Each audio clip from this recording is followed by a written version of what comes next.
नमस्कार, आप देख रहे देवभूमि समाचार। मैं आपके साथ प्रियंका मलिक हाजिर उत्तराखंड की तमाम छोटी बड़ी खबरों के साथ। खबरों का रुख करेंगे, लेकिन सबसे पहले एक नजर हेडलाइंस पर। चमोली में सीएम धामी के रोड शो में जुटी भारी भीड़। नंदा गौरा महोत्सव में कई योजनाओं का किया लोकार्पण और शिलान्यास। सीएम धामी ने महिलाओं संग चरखा और चक्की भी चलाई। राज्यसभा के लिए महेंद्र भट्ट ने किया नामांकन। कांग्रेस ने नहीं उतारा कोई उम्मीदवार। महेंद्र भट्ट का निर्विरोध चुना जाना लगभग तय। उत्तराखंड में आबकारी विभाग की बड़ी लापरवाही आई सामने। केंद्र के आदेशों को ठेंगा दिखा सिंगल यूज प्लास्टिक से बने होलोग्राम का निकाला टेंडर। कांग्रेस ने घेरा। और हल्द्वानी में हिंसा प्रभावित इलाकों में दी गई कर्फ्यू में ढील। जरूरी सामानों की खरीद फरोख्त के लिए घरों से निकले लोग बाहर। इंटरनेट सेवा भी बंद। हेडलाइंस के बाद बुलेटिन में खबरें विस्तार से। मुख्यमंत्री पुष्कर सिंह धामी ने गुरुवार को चमोली में रोड शो किया। इस दौरान हजारों की संख्या में लोगों की भीड़ जुटी। ढोल नगाड़ों की थाप के साथ सीएम धामी का स्वागत किया गया। इसके बाद मुख्यमंत्री पुष्कर सिंह धामी ने गौचर में आयोजित नंदा गौरा महोत्सव में हिस्सा लिया, जहां विभिन्न योजनाओं का लोकार्पण और शिलान्यास किया गया। साथ ही महोत्सव में महिला स्वयं सहायता समूह द्वारा लगाए गए स्टॉल का भी अवलोकन किया। इस अवसर पर मुख्यमंत्री पुष्कर सिंह धामी ने महिलाओं के साथ चरखा चलाया, पहाड़ की पारंपरिक चक्की भी चलाई। उत्तराखंड से राज्यसभा उम्मीदवार के तौर पर बीजेपी के प्रदेश अध्यक्ष ने नामांकन किया है। महेंद्र भट्ट के नामांकन के साथ ही ये साफ हो गया है कि महेंद्र भट्ट निर्विरोध राज्यसभा की सीढ़ियां चढ़ने जा रहे हैं। यह रिपोर्ट देखिए। उत्तराखंड की एक राज्यसभा सीट के लिए हो रहे चुनाव की प्रक्रिया के तहत नामांकन के आखिरी दिन बीजेपी प्रदेश अध्यक्ष महेंद्र भट्ट ने नामांकन किया। इस दौरान मुख्यमंत्री पुष्कर सिंह धामी, राज्यसभा सांसद अनिल बलूनी समेत पार्टी के कई नेता मौजूद रहे। महेंद्र भट्ट के राज्यसभा उम्मीदवार के रूप में नामांकन करने के साथ ही ये साफ हो गया कि वो निर्विरोध राज्यसभा सांसद चुने जाएंगे, क्योंकि कांग्रेस की तरफ से किसी भी नेता को उम्मीदवार नहीं बनाया गया है। संख्या बल को देखते हुए कांग्रेस ने उम्मीदवार घोषित नहीं किया। 27 फरवरी को मतदान की प्रक्रिया राज्यसभा सीट को लेकर होनी थी, लेकिन अब एक ही नामांकन होने से चुनाव की प्रक्रिया भी नहीं होगी। नामांकन पत्र की जांच होने के बाद नामांकन पत्र में सभी चीजें सही पाए जाने के साथ ही महेंद्र भट्ट को सांसद बनने का सर्टिफिकेट दे दिया जाएगा। नामांकन करने के बाद बीजेपी प्रदेश अध्यक्ष महेंद्र भट्ट का कहना है कि जो उम्मीदें हाईकमान ने उनसे लगाई हैं, उन पर वो खरे उतरेंगे। और मैं अपने नेतृत्व का हृदय से आभार व्यक्त करता हूँ, अपने प्रदेश के मुख्यमंत्री आभार व्यक्त करता हूँ। और मुख्य रूप से जिनकी सीट रिक्त हो रही है वो मेरे मार्गदर्शन के लिए हमेशा मेरे साथ हैं। आज मेरे नामांकन में आए, उनका मैं स्वागत करता हूँ। आप सब पत्रकार बंधुओं का भी हृदय से आभार व्यक्त करता हूँ। सभी विधायक 4 सेटों में जो अपना नामांकन भरा है, सभी विधायकों ने प्रस्तावक के रूप में उनका आगमन करके मैंने आभार व्यक्त किया है। मित्रों, ये दायित्व एक कार्यकर्ता को दिया है और मैं देवभूमि के सीमांत क्षेत्र का कार्यकर्ता होने के नाते उत्तराखंड की देवतुल्य जनता को विश्वास दिलाता हूं कि जिस भाव के साथ नेतृत्व ने मुझे दायित्व दिया है, मैं प्रयास करूंगा देवभूमि की उस सारे विषय जो विषय की सदन के उस मंच पर रखे जा सकते हैं उनको रखकर और राज्य के विकास के लिए मैं भी एक सहायक के रूप में दिखाई दूं। महेंद्र भट्ट की राज्यसभा सीट पर नामांकन करने के बाद मुख्यमंत्री पुष्कर सिंह धामी ने भी पार्टी हाईकमान का आभार व्यक्त करते हुए कहा कि एक जमीनी कार्यकर्ता को राज्यसभा उम्मीदवार बनाया गया है। साथ ही दूरस्थ जनपद से महेंद्र भट्ट आते हैं, उनको उम्मीदवार बनाकर पार्टी ने बड़ा संदेश दूरस्थ जनपदों के विकास को लेकर भी दिया है। वहीं राज्यसभा सांसद अनिल बलूनी, जिनका कार्यकाल 2 अप्रैल को पूरा हो रहा है, उनका कहना है कि महेंद्र भट्ट एक बेहतर उम्मीदवार पार्टी की तरफ से हैं। महेंद्र भट्ट के काम करने के तरीके से प्रदेश को लाभ मिलेगा। मैं केंद्रीय नेतृत्व का माननीय प्रधानमंत्री जी का धन्यवाद करता हूं और ये हम सब लोगों के लिए, उत्तराखंड के सभी कार्यकर्ताओं के लिए बहुत ही मैं कहूँ उत्साह, प्रोत्साहन और गौरवान्वित करने वाला पल है कि हमारी पार्टी में एक बहुत नीचे से आए हुए कार्यकर्ता जो सामान्य स्थितियों में, सामान्य परिस्थितियों में जिन्होंने समाज का काम, पार्टी का काम शुरू किया, वैसे ही हमारे महेंद्र भट्ट जी हैं जिन्होंने एक सामान्य कार्यकर्ता के रूप में एक मतलब जो हमारी सबसे निचली इकाई होती है, उस निचली इकाई संगठन मंत्री के रूप में, पूर्णकालिक के रूप में, युवा मोर्चा में, भाजपा में, विद्यार्थी परिषद में अनेक सारे संगठनों में काम किया और वो सारा अनुभव अब आने वाले समय में हमारी पूरी जनता के लिए, प्रदेश के लिए, पार्टी के लिए काम आएगा। निश्चित रूप से कार्य का विस्तार होगा। देखिए, महेंद्र भट्ट जी ने आज राज्यसभा के चुनाव के लिए नामांकन किया है। महेंद्र भट्ट जी को बहुत बहुत शुभकामनाएं। महेंद्र भट्ट जी और हमारा बहुत ही पुराना संबंध है। महेंद्र भट्ट जी युवा मोर्चा के अध्यक्ष थे, मैं उनके साथ महामंत्री था। मैंने महेंद्र जी के कामकाज को बहुत नज़दीक से देखा है, उनकी कार्यकुशलता को बहुत नज़दीक से देखा है। उनके अंदर बहुत ही संगठन की क्षमता के साथ साथ प्रशासनिक क्षमताएं भी हैं और निश्चित तौर पे महेंद्र भट्ट जी का जो कार्यकाल है वो अद्भुत होगा और ऐतिहासिक है। महेंद्र भट्ट को राज्यसभा का उम्मीदवार बनाकर पार्टी ने चौंकाने वाला निर्णय लिया है। ऐसे में अब उत्तराखंड में चर्चाएं इस बात को लेकर भी बीजेपी के अंदर है कि बीजेपी प्रदेश अध्यक्ष के साथ राज्यसभा सांसद की जो जिम्मेदारी उन्हें दी गई है, क्या लोकसभा चुनाव के बाद प्रदेश अध्यक्ष पद से महेंद्र भट्ट की छुट्टी होगी? और अगर उनको प्रदेश अध्यक्ष पद से हटाया जाता है तो फिर नए सियासी समीकरणों के तहत बीजेपी में बड़ा फेरबदलाव भी संगठन में देखने को मिलेगा। वहीं बजट सत्र को लेकर सीएम पुष्कर सिंह धामी ने कहा कि सरकार ने बजट सत्र को देहरादून विधानसभा में करने का निर्णय लिया है। मुख्यमंत्री ने कहा कि सभी दलों के विधायकों की तरफ से विधानसभा अध्यक्ष और सरकार से आग्रह किया गया था कि बजट सत्र को देहरादून विधानसभा में आयोजित कराया जाए, क्योंकि कुछ विधायकों की तबीयत भी खराब है और व्यवस्थाएं भी एकाएक पर्याप्त नहीं हो पाती है। हमारा यहीं देहरादून में होगा और उसमें अधिकांश जो हमारे सभी पक्ष विपक्ष सभी दलों के विधायकों ने भी माननीय विधानसभा अध्यक्ष जी को भी और मुझे भी लिखित रूप में भी दिया था और मिलकर भी उन्होंने कहा था, क्योंकि अभी वहाँ पर कुछ लोग बीमार भी हैं और सभी लोगों के लिए एकाएक थोड़ा सा व्यवस्थाओं की काफ़ी कमी हो जाती है। इसके कारण से सब लोगों ने अनुरोध किया था। इस पर जो है ये निर्णय हुआ है कि सत्र यहीं पर होगा। जहां एक तरफ देश में सिंगल यूज प्लास्टिक बैन है तो वहीं उत्तराखंड में आबकारी विभाग इस रोक की अनदेखी कर रहा है। विभाग ने शराब की बोतलों पर लगाने के लिए सिंगल यूज प्लास्टिक से बने होलोग्राम का टेंडर जारी कर दिया है। अब इस मामले में कांग्रेस ने सरकार पर निशाना साधा है। ये रिपोर्ट देखिए। केंद्र सरकार की नीति के खिलाफ उत्तराखंड आबकारी विभाग, शराब की बोतल पर लगेगा सिंगल यूज प्लास्टिक से बना होलोग्राम।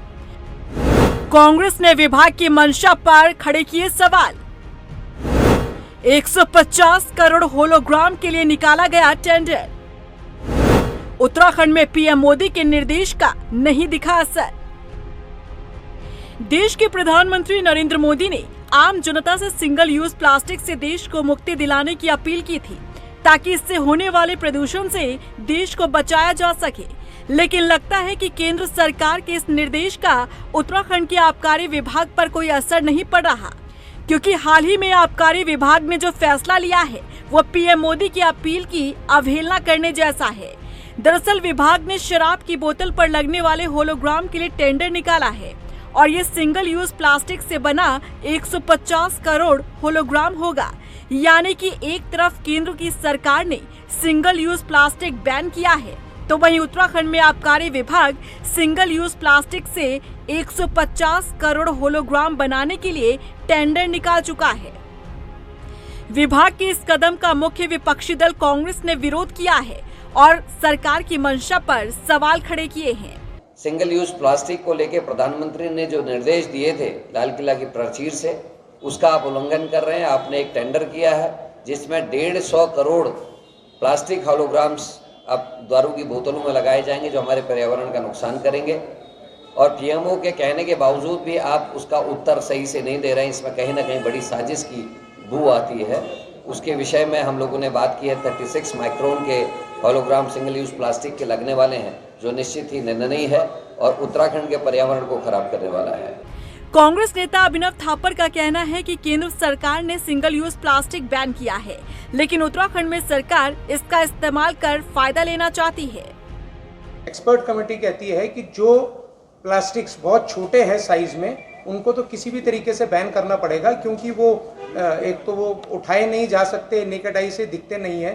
तो आप ये सोचिए 150 करोड़ होलोग्राम 36 माइक्रोन पे, 1 माइक्रोन होता है अगर मैं आपको बताऊं 10⁻⁻⁶ ऑफ अ मीटर, तो 1 मिलीमीटर का भी 1000वां हिस्सा 1 माइक्रोन है। तो 36 माइक्रोन को नेकेड आई से आप देख भी नहीं सकते।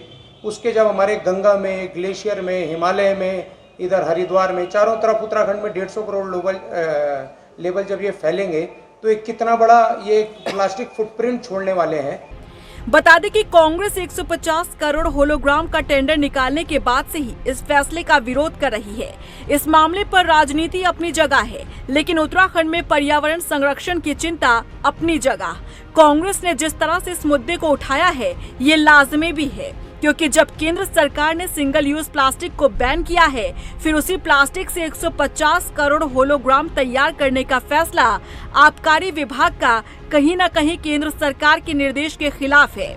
ऐसे में देखना होगा कि कांग्रेस के इस विरोध का क्या असर होता है। क्या इस फैसले पर आगे अमल किया जाता है या फिर आबकारी विभाग को रोल बैक करना पड़ता है। सरकार ने चारधाम यात्रा की तैयारियां तेज कर दी है। खुद सीएम पुष्कर सिंह धामी इस पर नजर बनाए हुए हैं। मुख्यमंत्री ने कहा है कि बद्रीनाथ के कपाट खोले जाने की तारीख का ऐलान हो चुका है। ऐसे में चारों धामों में व्यवस्थाओं को लेकर काफी तैयारी की जा रही है, ताकि पर्यटकों को और जो श्रद्धालु आएंगे उन्हें किसी भी तरह की कोई परेशानी न हो। 2022 की यात्रा से जो हमने अनुभव प्राप्त किए, जो उसमें सुधार करने थे, वो सुधार 2023 में करने का भरसक प्रयास किया गया है। 2023 की जो यात्रा हुई है, क्योंकि एक बड़ी संख्या में यात्रा हुई है और जो अनुमान है हर वर्ष यात्रा की जो संख्या है वो बढ़ने वाली है। आने वाले समय में ये करोड़ों की संख्या में ये यात्रा पहुंचेगी। अभी 56 लाख तक पहुंची है, तो उसके अनुरूप ही सारी जो अवस्थापना सुविधाएं हैं, आवास की, परिवहन की, आने जाने की, पार्किंग की, पेयजल की, उन सब पर हम लोग एक फोकस कर रहे हैं और उसी के अनुरूप योजना बना रहे हैं। चारधाम यात्रा में जो भी सहूलियतें हो सकती हैं, आने वाले यात्रियों को जो सुविधाएं मिल सकती हैं, उनकी यात्रा जिससे सरल हो, सुगम हो, वो सब काम हम प्राथमिकता से कर रहे हैं। उधर मुख्यमंत्री पुष्कर सिंह धामी ने कहा है कि वो अपनी धामी कैबिनेट के साथ जल्द ही श्री राम लल्ला के दर्शन के लिए अयोध्या जाएंगे। मुख्यमंत्री ने कहा कि इसके पहले 2 फरवरी को अयोध्या में श्री राम लल्ला के दर्शन करने का कार्यक्रम तय हुआ था, लेकिन अयोध्या में श्रद्धालुओं की भारी भीड़ को देखते हुए ये कार्यक्रम आगे बढ़ा दिया गया है। देखिए, वो हमारा पहले से भी प्लान था और 2 तारीख को फरवरी को हमारा जाने का पहले कार्यक्रम बना था पूरी कैबिनेट के साथ। बीच में चूँकि बहुत ज़्यादा श्रद्धालुओं की वहाँ पर संख्या होने के कारण से हम सब लोगों ने तय किया कि किसी भी श्रद्धालु को, वहाँ पर राम भक्त को हम लोगों की वजह से कोई परेशानी न हो, इसलिए सब लोगों ने तय किया कि थोड़ा वहाँ पर स्थिति सामान्य हो जाएगी। जब सामान्य रूप से दर्शन प्रारंभ हो जाएंगे तो हम जाएंगे। तो अब आगे की 2-3 तिथियाँ आई हैं, उन 2-3 तिथियों में से किसी भी तिथि में जिस दिन भगवान राम बुलाएंगे उस दिन हम सब पहुँच जाएंगे। वहीं हल्द्वानी के बनभूलपुरा हिंसा मामले में घटना के 8वें दिन कर्फ्यू में कुछ हद तक रियायत दी गई है। हिंसा प्रभावित क्षेत्र जहां हालात संवेदनशील है, उन इलाकों में 2 घंटे, जबकि सामान्य इलाकों में 7 घंटे के लिए कर्फ्यू हटाया गया। हालांकि बनभूलपुरा में फिलहाल इंटरनेट की सेवा बंद है। कर्फ्यू में ढील दिए जाने के बाद लोग अपने जरूरी कामकाज के लिए घरों से बाहर निकले। इसके अलावा जोनल मजिस्ट्रेट एपी वाजपेयी ने बताया कि प्रभावित क्षेत्र में जरूरी सामानों की आपूर्ति के साथ स्वास्थ्य सेवाओं को भी शुरू कर दिया गया है। इस वक्त हालात जो है सामान्य है। जो उस दिन की घटना है उसकी हम कड़ी निंदा करते हैं और जो दोषी हैं उनको हम सख्त से सख्त कार्रवाई दिलाने का प्रयास करेंगे। और जो लोग यहाँ पर बेकसूर हैं उनके लिए हम सरकार से, जो हमारे शासन के लोग हैं वो हमारा फुल सहयोग कर रहे हैं। हम उनसे भी यही विनती करेंगे हाथ जोड़ के कि जो लोग बेकसूर हैं उनको बिल्कुल बाइज्जत बरी करा जाए। देखिए, कर्फ्यू के बाद से लगातार क्षेत्र में निगरानी की जा रही है और इम्प्रूवमेंट है। माहौल बहुत तेज़ी से सामान्य हो रहा है। उसी के देखते हुए कर्फ्यू में ढील दी गई है। कुछ स्थानों पर 2 घंटे की ढील है, कहीं पर उससे अधिक ढील दी गई है। आवश्यक वस्तुओं की आपूर्ति विभागों के माध्यम से सुनिश्चित की जा रही है, चाहे वो दूध हो, अंडा, ब्रेड, फल, सब्जी, राशन सभी सुनिश्चित किया जा रहा है। साथ ही जो मेडिकल स्टोर हैं उनको खुला रखा गया है। हॉस्पिटल बनभूलपुरा का वो फंक्शनल है, वहाँ पर अतिरिक्त डॉक्टर तैनात किए गए हैं। उधर हरिद्वार में स्वास्थ्य विभाग और ईएसआई ने संयुक्त तौर पर सिडकुल में स्वास्थ्य शिविर का आयोजन किया, जिसमें कर्मचारियों का स्वास्थ्य प्रशिक्षण करने के साथ ही उन्हें संक्रमित बीमारियों को लेकर भी जागरूक किया गया है। ईएसआई के मुख्य चिकित्सा अधिकारी ने बताया कि कर्मचारी अपने स्वास्थ्य पर ध्यान दें, इसी उद्देश्य से स्वास्थ्य शिविर का आयोजन किया गया है। ईएसआईसी का 73वां ऑब्जर्वेशन पखवाड़ा चल रहा है, जिसमें कि सभी जो हमारे कामगार हैं उनका स्वास्थ्य परीक्षण होना है और उसमें हम लोगों ने आई कैप और एड्स के संबंध में जानकारी दिलवाई है। और ये एक तरह से ईएसआईसी के सामने स्वास्थ्य विभाग भी हमारे साथ में बढ़ चढ़ के हिस्सा ले रहा है। और आज हम रिलैक्सो कंपनी में हैं, और जिसको कि हमारी गोविंदपुरी ईएसआई गोविंदपुरी डिस्पेंसरी और जो हमारा ईएसआई स्टाफ है उसके सहयोग से हम लोग इसको करवा रहे हैं यहाँ पे। वहीं अल्मोड़ा में सोबन सिंह जीना विश्वविद्यालय के शिक्षा संकाय में बीएड और एमएड प्रशिक्षकों की सामाजिक सहभागिता को बढ़ाने के उद्देश्य से एक सप्ताह का सामुदायिक विकास कार्यशाला का आयोजन किया गया। कार्यक्रम को लेकर विभागीय अध्यक्ष प्रोफेसर भीमा मनराल ने बताया कि इस कार्यक्रम में महिला सशक्तिकरण, पर्यावरण संरक्षण, घरेलू हिंसा, जल संरक्षण के साथ ही कई सामुदायिक कार्य को लेकर प्रशिक्षकों को जागरूक किया जा रहा है, ताकि वो आने वाले समय में स्कूल छात्रों को इन मुद्दों पर जानकारी दे सके। वहीं मसूरी के माल रोड में मोबाइल की दुकान से हुई चोरी का पुलिस ने खुलासा कर दिया है। कोतवाल अरविंद चौधरी ने बताया कि सीसीटीवी की मदद से आरोपी की पहचान कर ली गई और उन्हें गिरफ्तार कर लिया गया है। उन्होंने बताया कि आरोपी नाबालिग है। पुलिस ने उसके पास से चोरी किए गए 6 मोबाइल फोन भी बरामद किए हैं। चोरी की घटना का खुलासा करने पर मसूरी व्यापार मंडल ने पुलिस टीम को शॉल पहनाकर सम्मानित भी किया। दरअसल कुछ दिन पहले हमारे यहाँ जिस तरह रात को दुकान तोड़ के मोबाइल की दुकान से काफ़ी मोबाइल चोरी किए गए, तो इस टाइप की घटना हमारे मसूरी में बहुत ही कम देखने को मिलती है। हमारे यहाँ थोड़ी आसपास कैमरे भी बहुत कम हैं, फिर भी हमने कई दिन तक हमारे टीम ने अथक प्रयास करके इसको सफल अनावरण किया है और सभी मोबाइल और जो भी धनराशि है वो बरामद की है। प्रदेश की खबरों में इतना ही, फिर हाजिर होंगे कुछ खास खबरों के साथ। तब तक के लिए मुझे दे इजाजत, नमस्कार। चमोली में सीएम धामी के रोड शो में जुटी भारी भीड़। नंदा गौरा महोत्सव में कई योजनाओं का किया लोकार्पण और शिलान्यास। सीएम धामी ने महिलाओं संग चरखा और चक्की भी चलाई। राज्यसभा के लिए महेंद्र भट्ट ने किया नामांकन। कांग्रेस ने नहीं उतारा कोई उम्मीदवार। महेंद्र भट्ट का निर्विरोध चुना जाना लगभग तय।